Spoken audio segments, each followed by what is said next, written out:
Hi, everybody. Welcome to part five of the travel series from Musenberg Synagogue, where we've had different speakers from around the world and here speak about where they've been, lessons learned. The idea here is to share our lives with other people, especially during this time. And it is a great honor to introduce Hugh Raichlin, who I heard the first time maybe 20 years ago about Lithuania. My family's from Lithuania. And since then, I know Hugh has traveled the whole world doing different things, he's met communities and unbelievable people. And I'm not going to say much more about that because Hugh, I sent your biography and a lot of people know you. I know that you've got some family members here. So it's treated as you're speaking to family and friends. And I just want to thank you again so much for sharing your experience with everybody, and especially about Morocco. I think you mentioned that it's the first to be speaking about Morocco fully as one full lecture about Morocco. So I guess it is the theme of the week is Morocco. Thank you, Hugh, and I'm not going to take up any more time. Please tell us whatever you want. Hello, Rabbi Ryan and Newfield. A very big thank you to you, Rabbi, for inviting me. And thank you to the Musenberg community for having me as your guest. I just want to see that we're on track. If you can tell me if you can see my slides. Okay, we're on. Wonderful. So as I was saying, it's really a privilege to talk to you. I was in Morocco about 2 or 3 years ago. And I haven't really had an opportunity to present my talk. So this is the first time that I'm presenting it. And I think it's such an important discussion to have, particularly in today's modern world where we see that there are terrible or unfortunate tensions between the Jewish people and the Muslims in the world. What astounded me was that when I went to Morocco, I actually had to pinch myself and say to myself, I'm actually walking in an Islamic Middle Eastern state. I'm in an Islamic country. And, you know, for already, about 24 or 25 years, I've been traveling extensively through the Far East, South America, North America, extensively through Europe. And it was always in a Christian country, or perhaps in the case of China and Japan, not Christian, but other Eastern religions.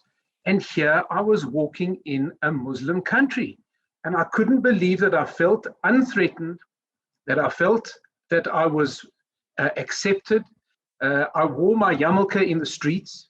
And we actually kept, I'm sure everybody has been keeping over the past few years with Rabbi Warren Goldstein, the Shabbat Project. And we kept the first Shabbat project in Marrakesh in Morocco.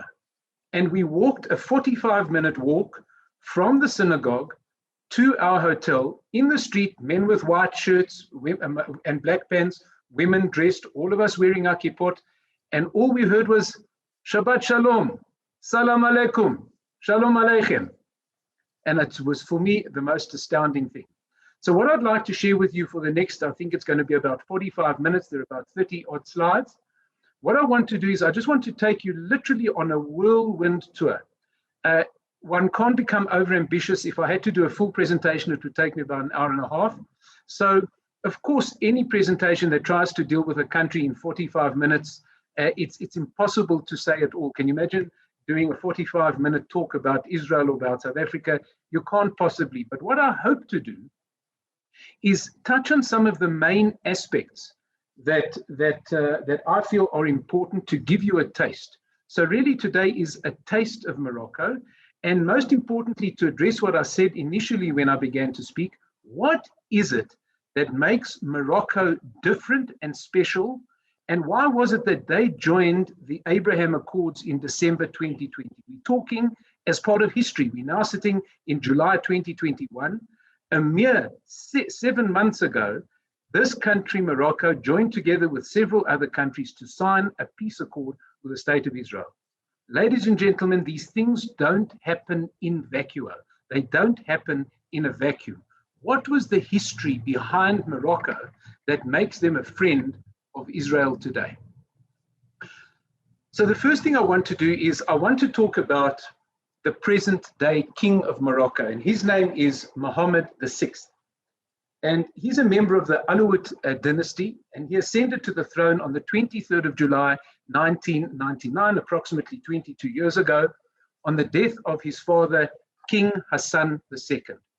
And the first few photographs in my talk are going to have text, because I think it's very important that just in a few pictures, we kind of tie up the history and the details of who's running the country and how the country is in its thinking where it is today. Just as general information about the king, his net worth was estimated at around $2.1 billion, and he's the richest king in Africa. Of course, Morocco is in North Africa, and according to Forbes magazine, he's the 5th wealthiest king in the world. So he's a man with a certain amount of power, and certainly money brings power. Mohammed obtained his PhD degree in law with distinction in 1993 from a French university. And we'll see that this is going to be a common theme, because Morocco, as we know, was a protectorate of France. And therefore, a lot of French people came to Morocco. So it's got a very French influence in terms of the culture. You often hear French in the streets. It's one of the official languages of the country. And a lot of the Moroccans go to study in France. And the king was no exception. His father sent him as a young man to Paris to go to university in France. And he's a very bright man and was a successful student, getting his PhD in law with distinction. He speaks Arabic.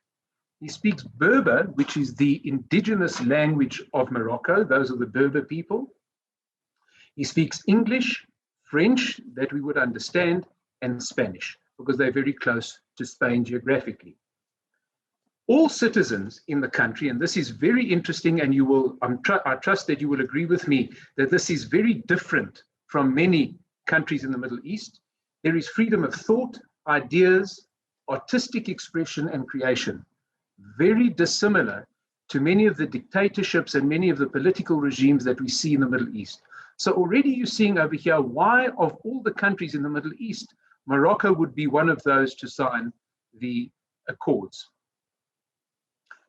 In recognition of the importance of Morocco's Jewish heritage and using his own wealth, he began a project of restoration of a dozen synagogues, 167 Jewish cemeteries with 12,600 graves. So this is a man who's dipping into his own pocket as a mark of respect to a people that he knows have lived in the country for centuries. In fact, we were told when we were in Morocco that the Jews arrived in Morocco before the Muslims came into Morocco.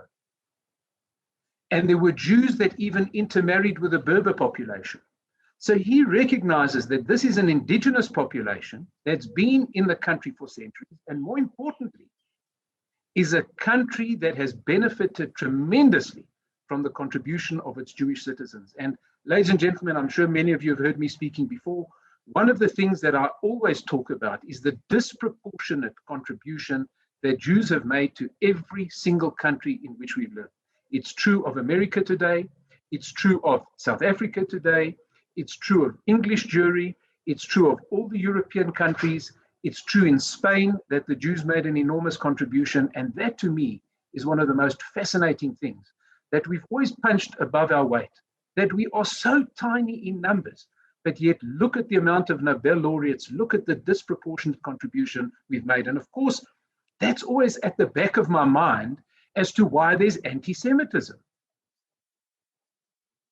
Back. Good to have you. Thank you, Alan, for giving us a little bit of Israel and Morocco. But I think we're back with you. Hugh, can you hear us? Okay, everybody. Okay, thank you. Welcome Hugh, we're back. Okay, so our internet went down in the office. One of my staff phoned our IT guy who dialed in, and he said it's inexplicable. Okay, so who was the grandfather of the present king, Mohammed VI? So the His father was King Hassan II, and before him was Muhammad V, who lived from 1909 until 1961.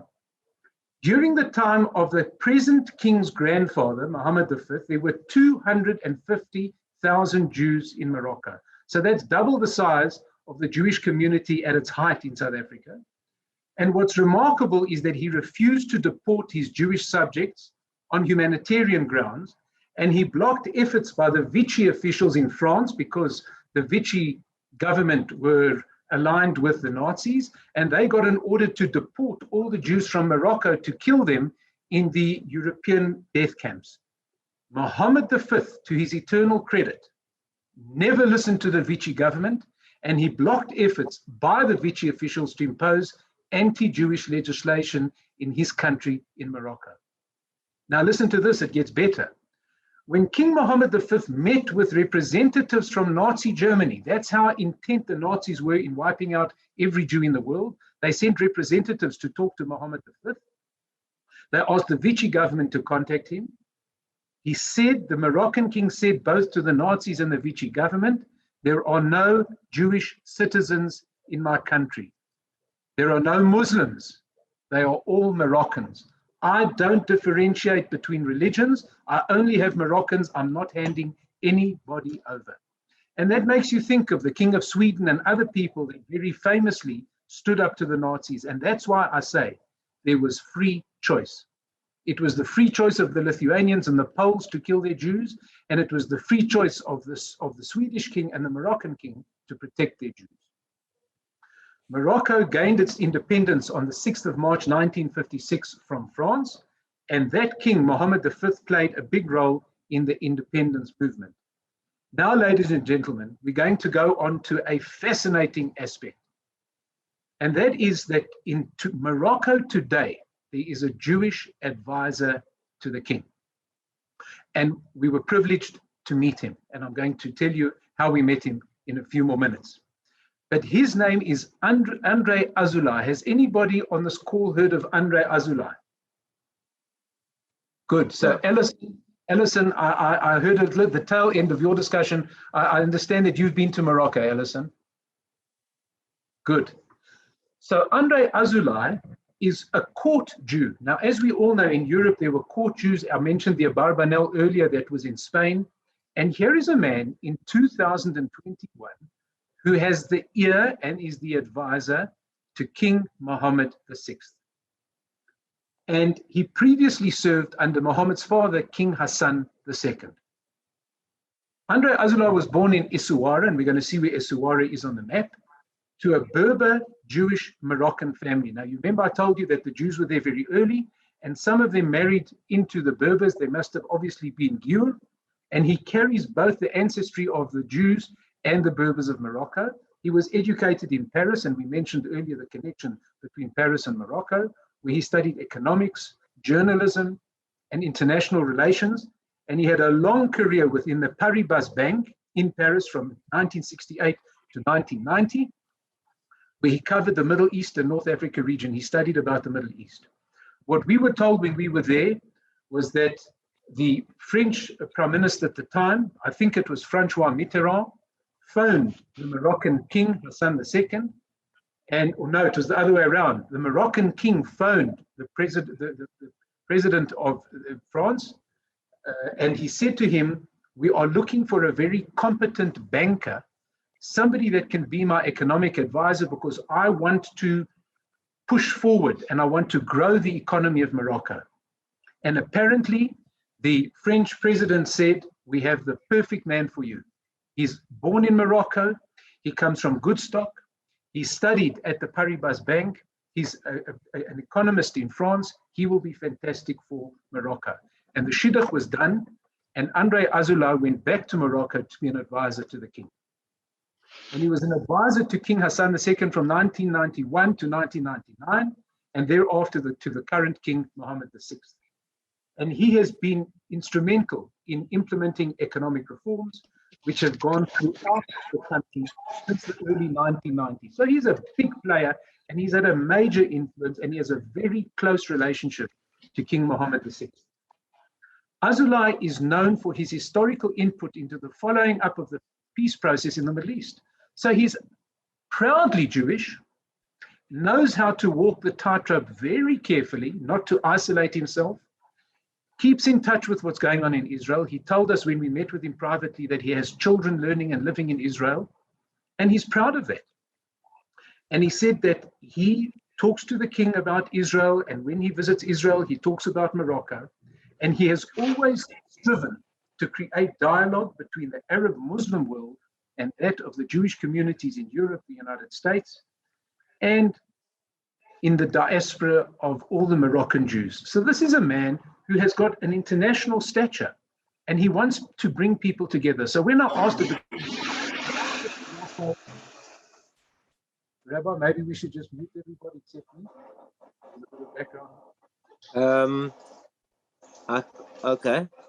I think there's one person. Thank you. Please continue.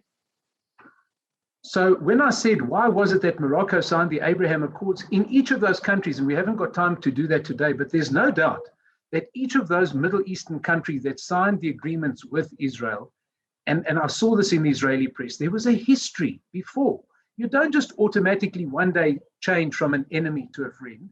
There was a lot of work going on behind the scenes with the Mossad, with the Israeli government, and there was always a warm relationship with Morocco, but Morocco had to be very careful not to isolate itself in the Arab world by being too out connected to the state of Israel. Andre Azulai's wife is Katia. This is not Katia, this is actually his daughter. And she was also born in this city called, or this town called Essaouira on the coast of Morocco. And they've been architects behind the renaissance of Essaouira. So the Azulai family deeply love the city, and that's where they came from, that's where their family came from. And of course, because he's got the ear of the king, he's had, thank God, the budget to bring into the city to uplift it. They built an airport nearby, they've fixed up the roads around Essaouira, and he's even got government funding to rebuild one of the most ancient synagogues in the Melach, which is like the ghetto of Essaouira. Due to Andre, Essaouira hosts 7 music festivals a year, from classical to lyrical, and it's always a Judeo-Muslim connection. It's called the Andalusian Atlantic Music Festival, and he gets Jewish musicians and Muslim musicians to play together. And there are many Jews that are highly skilled in Moroccan music, and there's even a rabbi that travels from Israel, and that was my connection. That's how I got to Mr. Andre Azulai. There's a rabbi that we're going to see shortly, and he is invited to participate in these wonderful music festivals that brings Jews and Muslims together, something quite unique. And that was even before the Abraham Accords were signed. And Audrey Azulai, that's the photograph of the lady that you're seeing on your screen now. Audrey Azulai, who's the daughter of Andre and Katia, has been the Director General of UNESCO since November 2017. So you can see that this is a family of shaker and movers, and even the next generation is playing a very influential role across the world today. So Morocco, as you can see, has a population of approximately 34 million people, 33.8 million, of which Jews today number 2,200.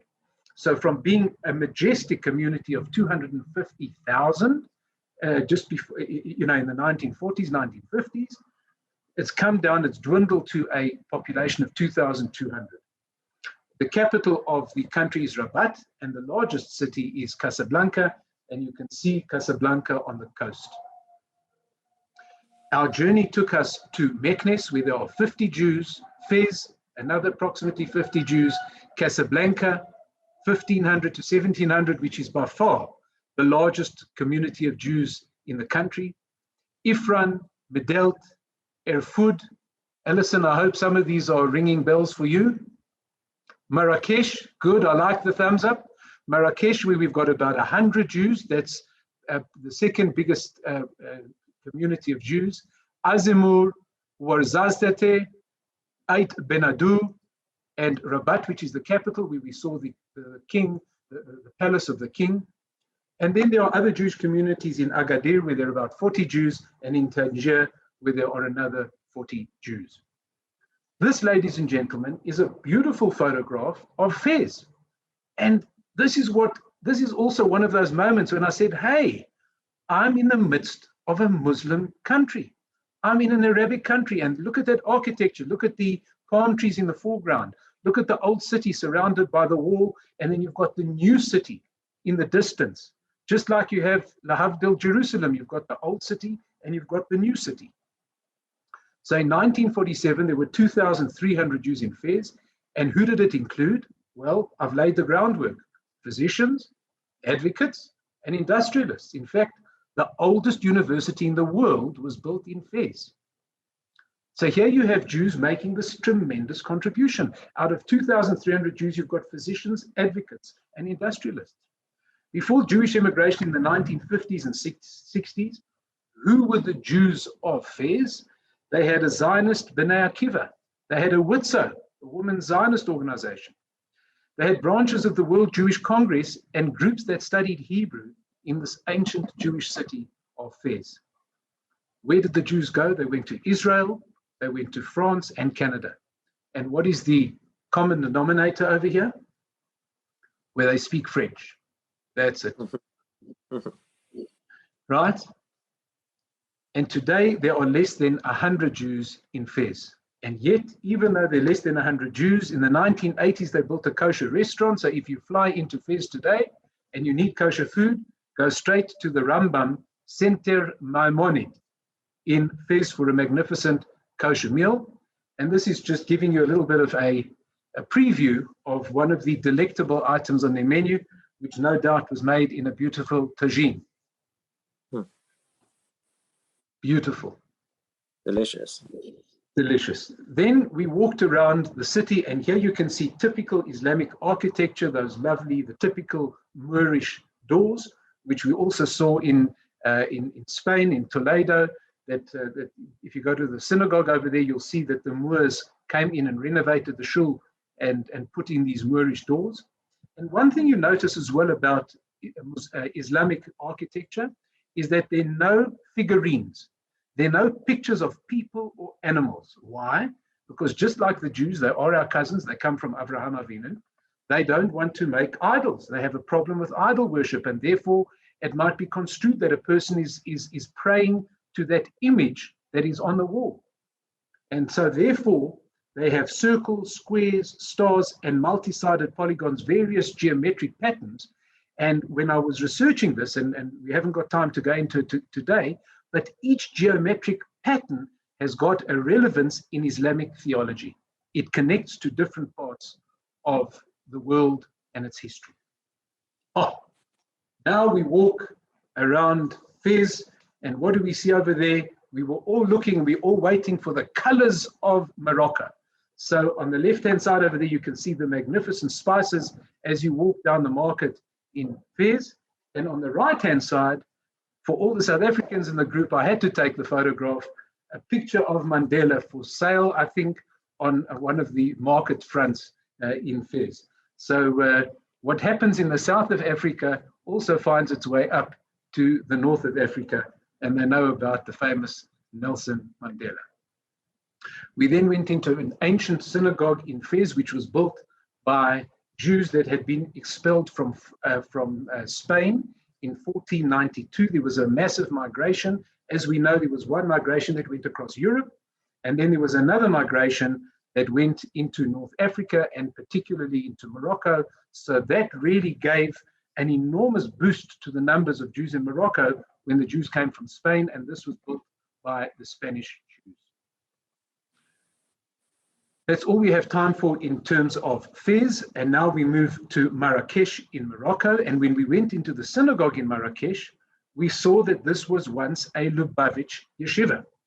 And this is also very fascinating because I went into the history of it, and Lubavitch was already in Morocco in the 1950s and late 1940s, even 1950s, and they were already sending shluchim to bring Hasidus into the Moroccan world.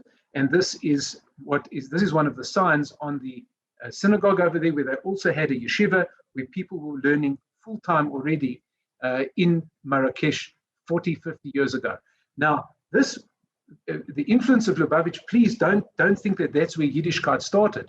The Moroccan community is an ancient community with many, many famous rabbis that came from Morocco, and they are obviously Sfaradi, and they've got very set traditions, and they come from a really illustrious stock of Rabbonim. But this was just very interesting that we kind of think of Lubavitch only being in the Western world and in more modern times, but this is an older community of Lubavitch in Morocco.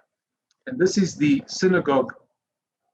By the way, one of the most famous Rabbonim from Morocco that we often quote is the Or HaChaim HaKadosh, who wrote a commentary on the Chumash and various other works. And in our shul, we learn the Or HaChaim on a weekly basis, one of the greats of Moroccan Jewry. This is the synagogue in Marrakesh, and you can see it's built in the Sfaradi style, as you would imagine. And look at this magnificent photograph of Marrakesh. When you walk through the streets of the old city, that blue, which was explained to us, is against the evil eye. That blue is against the evil eye. And even if in Israel, when you go to Tzfat and you go to various other places, you'll see the blue, and you'll see the blue ornamentation on the hand, which is all to do with keeping out the evil eye. Then we went to Essaouira. That's where the Azulai family came from, and we were told that in the 1880s, about 40%, 4 out of 10 people that were walking around in Essaouira in the 1800s and early 1900s, 40% of them were Jews. And that's why Andre Azulai feels a closeness to the city, because it was really a Jewish town for all intents and purposes. And the more wealthy Jews would move out of the Jewish quarter. So just another parallel with Europe, just like you had the ghettos of Europe. And when I say ghettos, let's not get caught up in that terminology, because ghettos are mainly connected with the Holocaust and with the Nazis, Yamach Shamam, but there were always Jewish areas. In Spain, you had Jewish areas which were called the Juderia. In Europe, you had in Vilna, you had the Jewish quarter, you had in Poland. In Warsaw, there was the Jewish quarter. Jews chose to live together. The same way as, I guess, in Cape Town, you have concentrations of Jews in various parts of the city. Sea Point, etc. I'm not going to mention all the details. You know what I'm speaking about. And in Johannesburg as well, you have a certain concentration in the northeastern suburbs of Johannesburg, Sandton, etc. But the richer Jews moved out of the Jewish quarter, and they lived elsewhere. And in Morocco and in Arab countries, the Jewish quarter was called the Melach. Melach. And where does that word come from? It comes from the word melach, meaning salt. Because in the Middle Ages, Jews were given a very special dispensation to be salt traders in order that they could earn a living. And so the area of the salt traders was the Jewish area, and it became called the Melach. And there was a committee formed to rehabilitate the town. And King Hassan II's advisor, Andre Azulai, is very much behind the rejuvenation. I spoke to you about the Andalusian Festival of Music, and when we walked into one of the buildings, we saw a poster of the show of the concert that they had in October 2017. And I told you that Jewish people flew in from Israel into Morocco. What's very interesting is that they never stamped their passports at the Moroccan airport. When they flew in, they went in through a separate door, so that when they left, their passports would never reflect that they had gone into Morocco. So there again, we're talking pre-Abraham Accords, where there was an understanding, an unwritten agreement that when Jews arrived from Israel, their passports were not stamped, but they went through the airport informally, as no doubt was Rabbi Chaim Luke.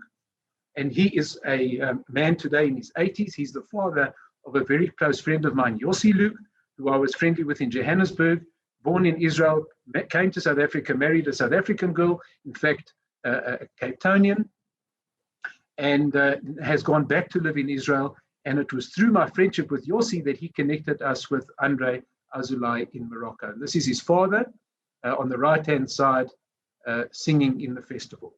King Mohammed VI of Morocco was also at a rededication ceremony of the Etigui synagogue in Casablanca, the big Jewish community, in December of 2016. So it's already 5 years ago. That's a tremendous compliment that the king himself, the number one citizen, goes to the rededication of a synagogue. It's the same as the late Indira Gandhi, who went in 1967 to a 400-year-old Paradesi synagogue in the south of the country, in Kerala, in Cochin. And when I talk about the Jews of India, I say, can you believe it? Out of 1 billion citizens, you had 80,000 Indian Jews, and Indira Gandhi goes to the rededication, or no, it wasn't a rededication, it was the 400th anniversary of the Paradesi Shul in Cochin. That's remarkable. Look at the status that these beneficent leaders give to the Jewish community, be it in India or Morocco. We then walked around the city of Essaouira, which is also known as Mogador. Names change depending on who's ruling the country or the city. And we went into one of the ancient synagogues in Essaouira, also known as Mogador.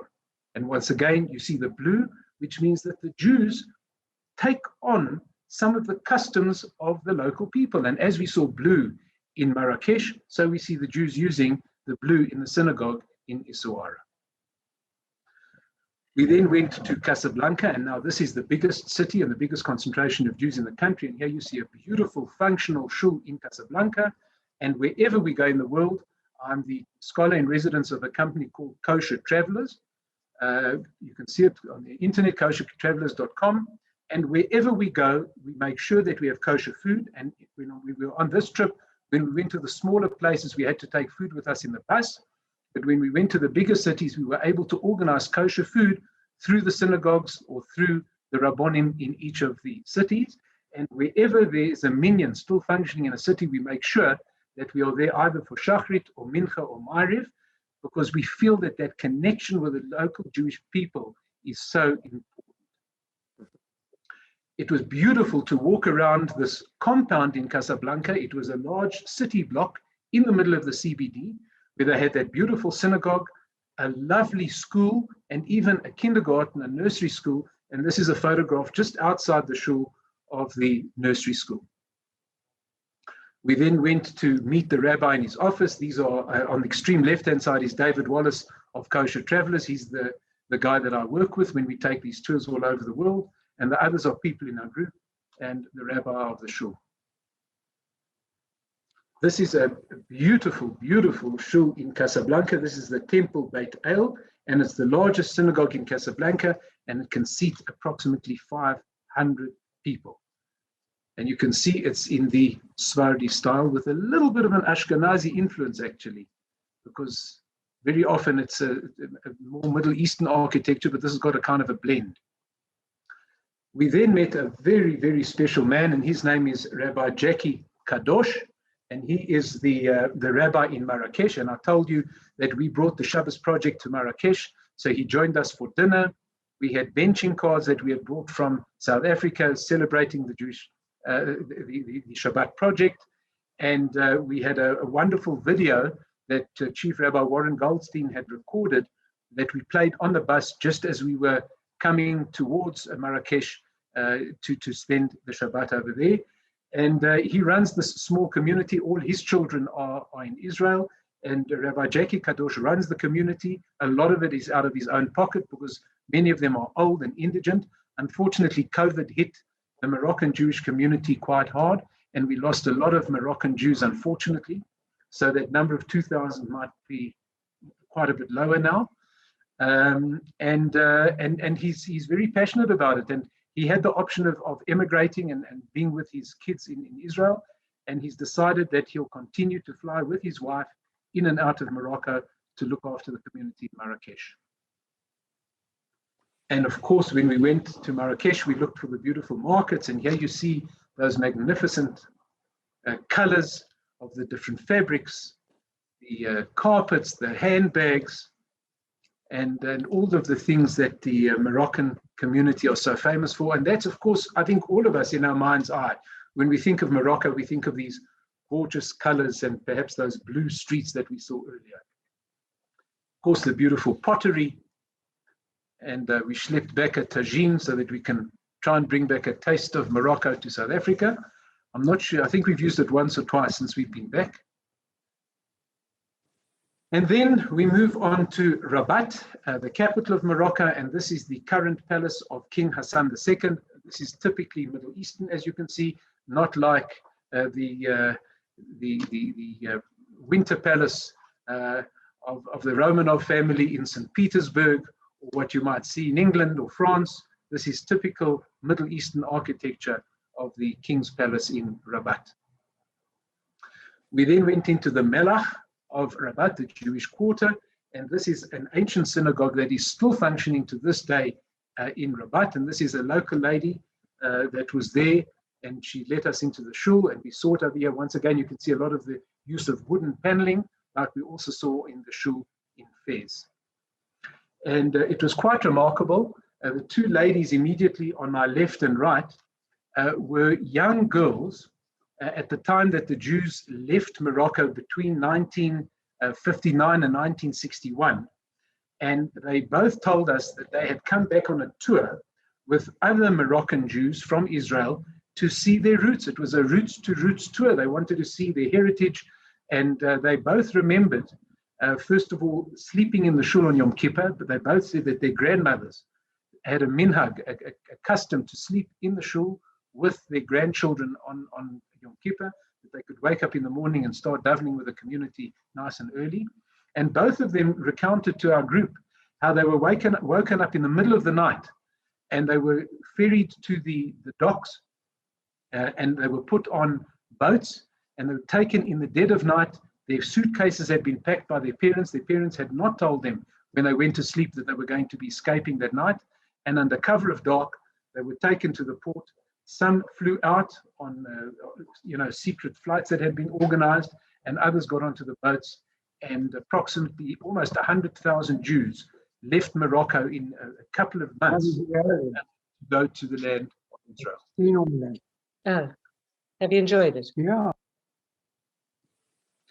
We then went into the Sahara Desert, and this is a photograph of myself, and behind me my wife Michelle, and we went on camels, and that's also a wonderful thing. Alison, I'm not sure if you went on camel rides. You did. Good.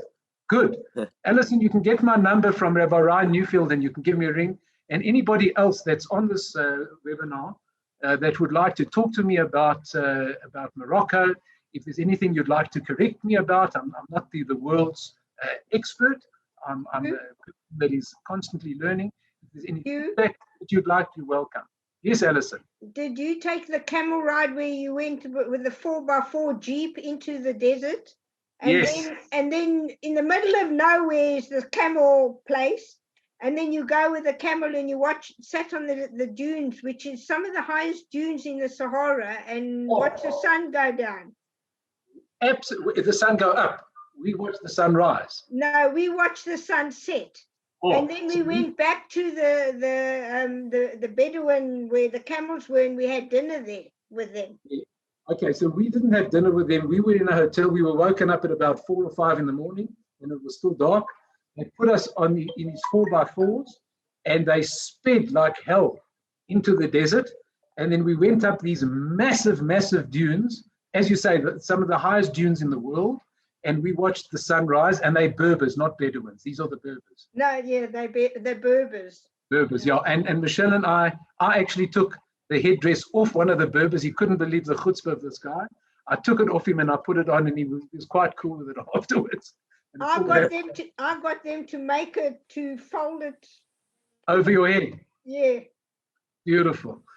So please, as I say, if anybody wants to phone me and have a chat and share things with me, you're welcome. And you can also get my email from Rabbi Ryan, but it's very easy. It's hugh@raichlin.co.za. And Raichlin is not spelled R-E-I like the Raichlin pharmacist in Musenberg. It's R-A-I-C-H-L-I-N, hugh@raichlin.co.za. And then what about this? What is the name of your travel group that you go with? Koshertravelers.co.za or .com. Koshertravelers.com. And also, if you can put up that I have a Facebook page called Hugh Raichlin's Jewish Heritage Travels. You're welcome to like it. You're welcome to scroll through it and see photographs of Lithuania, videos that I took in India. Many of the trips that I've taken are covered. It's Hugh Raichlin's Jewish Heritage Travels on Facebook. And you can also email me or phone me, whatever you like. And this is just a beautiful scene in the desert as we were coming back after having been on the dunes. We passed this amazing city that's built into the rock of this mountainside, and you can see they built it all in this sandstone. And it's quite remarkable how cool it is. They've got a genius architecture over there, so that in the terrible heat of the desert, you're actually very cool indoors. And just look at the colors. It's just, for me, this is stunning. So as we come to the end of our presentation, we will look at the immigration that took place from Morocco. There was an agreement between the Israeli Prime Minister then, David Ben-Gurion, and King Hassan II, that's the present king's father, that between November 61 and spring 1964, the Israeli government paid $500,000 as a down payment, and then they paid $100 per Jew that was able to fly out or get on the boats to make Aliyah and to go to Israel. Approximately 97,000 Jews left Morocco for Israel by both plane and ship. The operation was called Yachin. There was there've been various operations. There was Operation Magic Carpet. I'm not sure, I think that was from Iraq or Yemen. I'm not sure which one that was. This one was Operation Yachin, to take the Jews out of Morocco. And what is Yachin? It comes from the Bible, because two of the central pillars that held up the Beit HaMikdash in Jerusalem, that was built by King Solomon, were called Yachin. And Israel regarded immigration into the country as major pillars that supported the existence of the Jewish state. And thank God, as a result of all that immigration over the years, we have today, Bli Ayin Hara, almost 7 million Jews living in Israel, which today is the largest Jewish community on earth. They've overtaken the American Jewish community. And unfortunately, that's due on the one part to immigration, but on the other hand, there's a tragedy in it, because it's also a decrease in the population of American Jews through assimilation. Tragically, on the 10th of January 1961, a small boat called the Egoz, which means nut in Hebrew, carrying 44 Jewish immigrants, sank on the northern coast of Morocco, and this created a crisis for the Moroccan authorities and foreign aid groups who were assisting the refugees. Why did the Jews leave? It's a very interesting question. There are different theories. I don't know which is correct. There are some people say that when France gave autonomy or independence to Morocco, there was a feeling amongst the Jewish community that they couldn't lean on France if something went wrong in Morocco, and they felt vulnerable. There's also another theory that says that there was in fact no threat to Jewish life, although there had been certain issues over the centuries where there were anti-Semitic outbursts. But there are those that say it was simply Israel through the Mossad that wanted immigration. They wanted to build up the country, and they wanted the Jews to come and settle in Eretz Israel. It's a long discussion, perhaps for another day. And then to conclude today, let's look right up to now, the 7th of July, 2021. Just on Sunday, a Royal Moroccan Air Force plane, this is, I think, is the C-130, landed at Israel's Hatzor Air Base on the 4th of July. That's literally 3 days ago, because there's a joint military exercise taking place in the Negev with various countries. But look at this. This is the first time that a Moroccan plane has landed in Israel. And I also understand that it wasn't only one of these big carriers, but it was also military planes, but they're not going to publish that on the internet. And just as a little bit of an aside, following the Oslo agreements in 1994, there were already offices that were set up between Israel and Morocco, but they were closed in 2000 during the Second Intifada. So Morocco has had to side with the Arab countries, and as a protest to what happened in the Intifada, they closed the Israeli offices in Israel, and the Moroccans closed their offices in Israel. Then, as I've mentioned, there were the wonderful Abraham Accords under President Trump, which was a tremendous breakthrough. And without getting political, I think that what happened under the Trump administration was absolutely miraculous. And he brought about change which we haven't seen in decades in the Middle East. And I just hope that we don't lose the impetus of what he created, that people shouldn't throw out the baby with the bathwater. In June of this year, literally a month ago, King Mohammed VI he phoned Naftali Bennett, our new Prime Minister, after he became Prime Minister, to congratulate him on being appointed the Prime Minister of Israel. Isn't that remarkable for Morocco to phone? And that's the warmth now of the relationship between the two countries. Morocco, to its credit, is the only Arab country to teach Jewish history and culture. Casablanca's Museum of Moroccan Judaism is the only Jewish museum in the Arab world. What's also incredible is, does anybody know the amount of refugees that left Arab countries around the time of the creation of the State of Israel? Almost 1 million. They say over 900,000 Jewish refugees left Arab countries, but that's not spoken about. The fact that they left just with the clothes on their back and a suitcase, gave up homes, gave up businesses, that's not spoken about. But what is spoken about is a much smaller number of refugees coming out of Israel that were told to leave by the countries that attacked Israel because they would then come back once Israel had been vanquished, and the Jewish people, thank God, were not vanquished. But that's a discussion, once again, for another day. Today, there are 1 million Jews of Moroccan descent in Israel. That means that 1 million out of approximately 8 million means that 15% of the Jewish population in Israel are of Moroccan descent. So they are big role players in the country today. And we conclude with these wonderful, wise words of a man who I have considered my Rabbi in so many respects for so many years, the late Rabbi Lord Jonathan Sacks of blessed memory. And with these words, I will conclude. Life is a never-ending stream, and a trace of us is carried onward to the future. A generation dies, but another is born. Lives may end, but life does not. Those who live after us continue what we began, and we live on in them. Rabbi Lord Jonathan Sacks. So today we do have a Moroccan Jewish community. There's a very small community in Morocco itself, but the Moroccan Jews, 1 million of them living in Israel, many of them still observant, many of them keeping the customs of Morocco, many of them remembering their forebears, and many of them keeping the unique culture of the Moroccan Jewish community. And that to me is so special and so important. I don't think that Israel should be a melting pot where people lose their connection to the past. I think we should live in harmony. I think there should be mutual respect. But all of us want to feel that we are carrying forward what we have brought to the Jewish people. I'm a proud Lithuanian Jew, a proud Litvak. I'm proud of the history and the culture from which I come.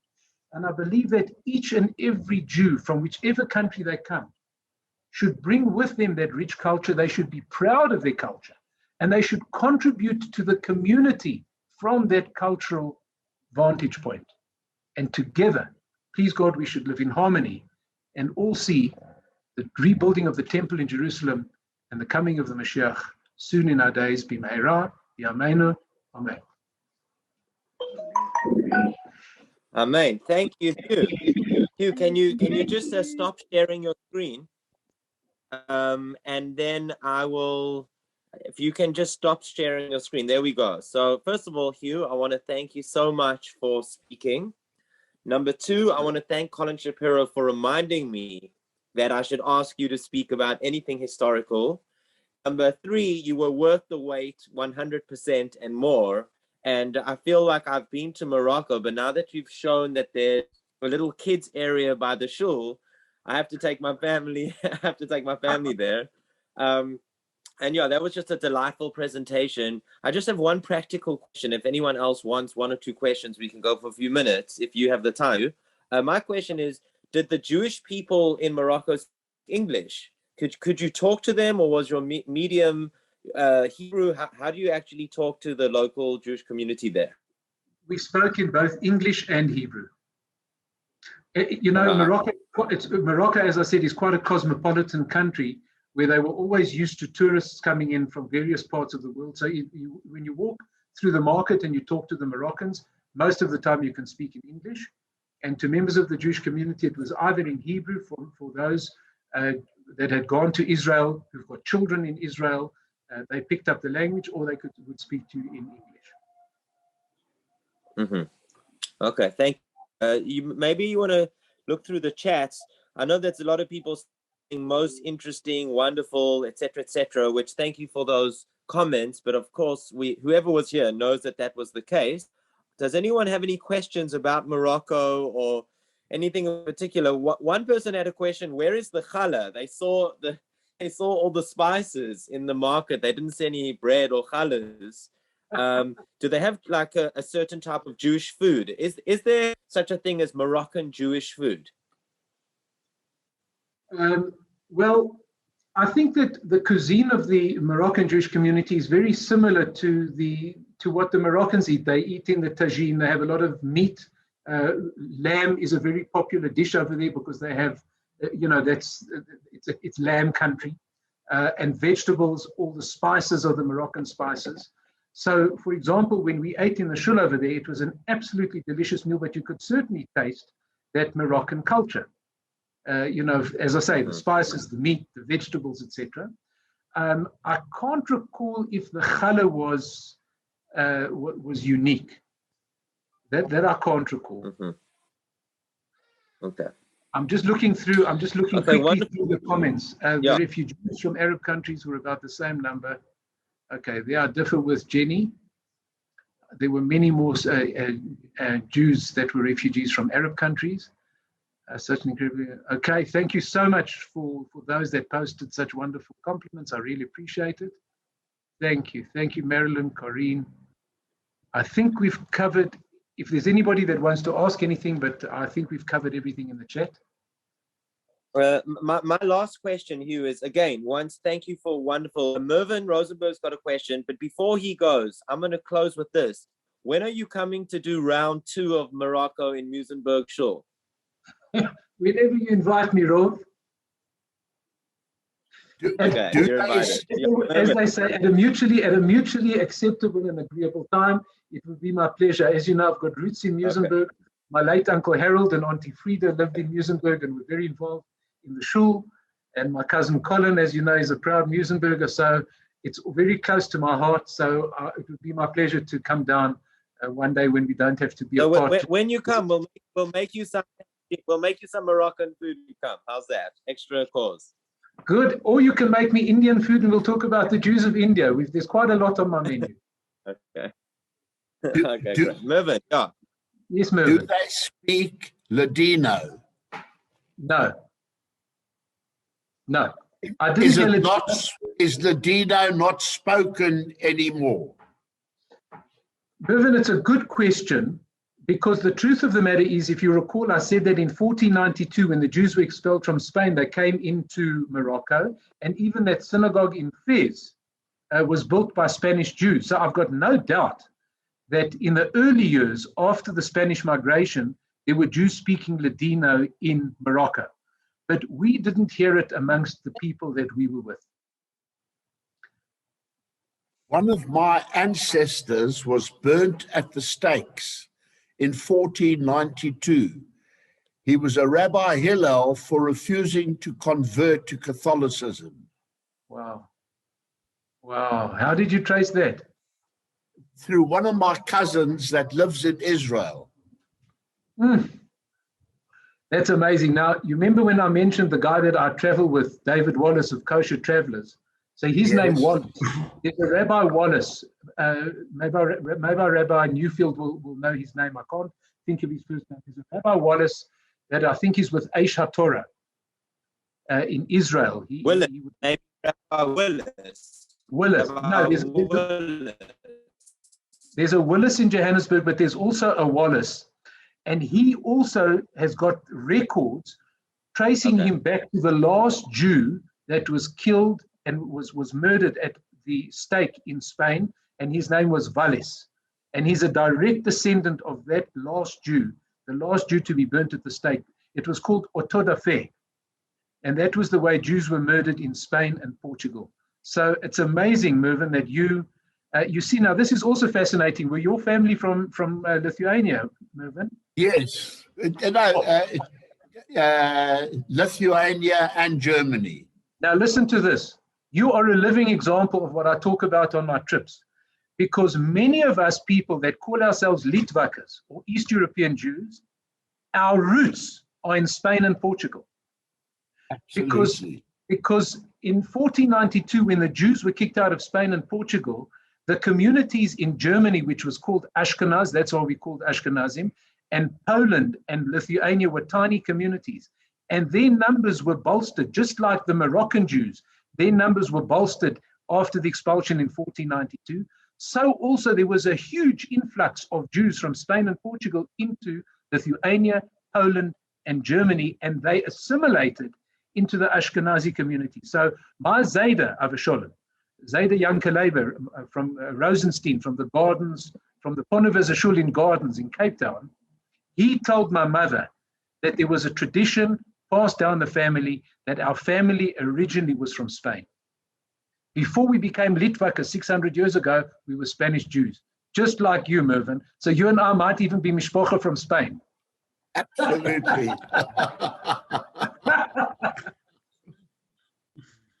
Yeah. Isn't it fascinating? It's, you know, the Jews to me, I mean, I can talk all day about the Jews. I think we're absolutely fascinating. It's something to be so proud of. It's absolutely incredible that what we have achieved when we've been hated worldwide is when I think of it, I get so tearful and everything, but it's something to be so proud of. It's unbelievable. It's something to really be proud about. We have defied nature. All the people that have attacked us in history are no more. The Babylonians, the Romans, the Greeks, all the civilizations that try to wipe us out, they are gone and we are here. That's why when we go to Titus's arch in Rome, we say, Ich bin do. There's a famous tradition to say, Ich bin do. Wo binst du? Where are you, Titus? You're gone. I'm a Jew, a proud Jew, walking under the arch of Titus. And look at the inordinate contribution we've made. That's the amazing thing. It's not only that we've survived, it's what we've done in the world. We brought monotheism to the world. We've contributed in every sphere. Just a remarkable people. Absolutely. A remarkable people. Absolutely. Yeah, lovely talking to Mervyn, and I look forward to meeting you in Cape Town one day. Do you live in Muizenberg? Where are you? Colin Shapiro's mother, Frida, told me that through my family, I'm the longest existing member of the Muizenberg Jewish congregation. But I don't live in Muizenberg anymore, but I still belong to the synagogue. Beautiful, and that's why you're part of this webinar this afternoon. That's absolutely wonderful. Colin's mother is my Auntie Frida, my beloved Auntie Frida. She's no stranger to me. I grew up in her home and ate her biscuits and went down to Muizenberg Beach. One day when they excavate Muizenberg Beach, they're going to think that it was a chicken cemetery. Okay, there were 3 double stories in a row. Mine was the first. That's amazing. And there was another family next door. Lockage.